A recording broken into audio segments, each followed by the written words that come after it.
que se impor, empurrar os caras lá dentro, empurrar os caras no gol deles lá e falar como a gente vai fazer o gol? Não sei, não sei, mas a gente vai fazer e vai vencer o jogo, velho.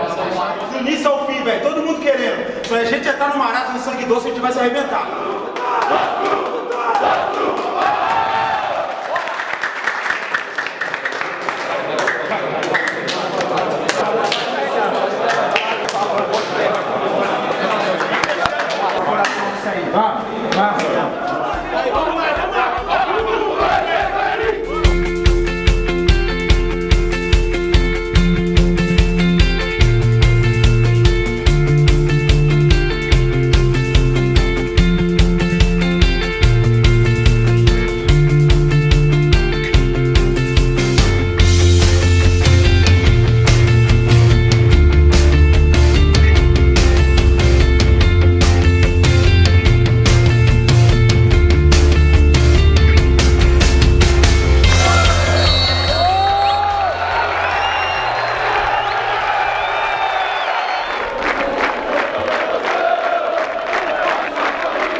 E lembrando, primeiro passo, hoje nós precisamos vencer. Como? Ele transformou. Boa, caralho, aqui ó, porra. Graças a Deus, estreia em casa, vitória muito boa, foi coroado com gol. É isso aí, torcida. Vamos comparecer ao estádio, nos ajudar. Falta muito ainda para o nosso objetivo principal, que é subir para a Série A1.